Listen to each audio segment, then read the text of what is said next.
আসসালামু আলাইকুম বিহার সবাইকে অনেক অনেক স্বাগত জানিয়ে ভিডিওটি শুরু করছি। তো আপনারা জানেন যে 18তম শিক্ষক নিবন্ধন লিখিত পরীক্ষায় যারা পাশ করেছিলেন তাদের মধ্য থেকে প্রায় 20,000 প্রার্থী ভাইবা পরীক্ষায় উত্তীর্ণ হতে পারেননি। তো তাদের একটি দল আজকে কিন্তু এনটিআরসি এর সামনে মানববন্ধন করেন এবং এনটিআরসিতে স্মারকলিপি প্রদান করেন। তো তাদের কপালে কী আছে আসলে এটা নিশ্চিত করে বলা যাচ্ছে না। তো আসলে আমরা আজকে সর্বশেষ যে খবরটি পেয়েছি সেটাই আপনাদের সাথে শেয়ার করছি।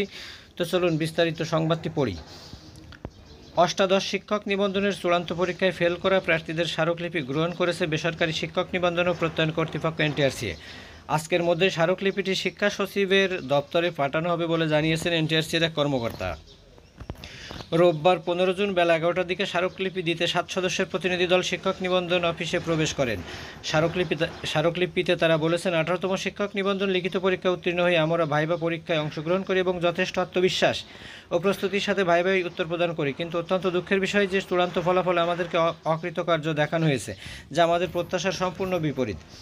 প্রসঙ্গত, শিক্ষা মন্ত্রণালয়ের বিধি 9 উপবিধি 2 এর গ অনুযায়ী একজন পরীক্ষার্থী লিখিত এবং মৌখিক পরীক্ষায় 40% নম্বর পেলে পাস বলে গণ্য হবেন। লিখিত পরীক্ষায় 40% নম্বর পেয়ে একজন পরীক্ষার্থী ভাইবার জন্য নির্বাচিত হয়েছেন।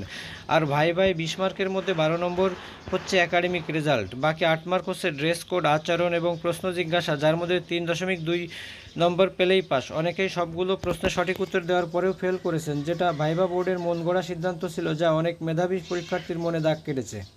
বিশ্লেষণ করলে দেখা যাচ্ছে কিছু বোর্ডে 30 জন পরীক্ষার্থীর মধ্যে মাত্র একজন পাস করেছে, আবার কিছু বোর্ডে 30 জনের মধ্যে 29 জনই উত্তীর্ণ হয়েছে। এছাড়াও গত 16তম এবং 17তম শিক্ষক নিবন্ধন ভাইবা পরীক্ষায় পাশের হার ছিল যথাক্রমে 92.15% এবং 95.02%, যা 18তমদের মাত্র 74.52%। যেখানে শূন্যপদ 1,10,000-এর উপরে, সেখানে পাস মাত্র 60,000।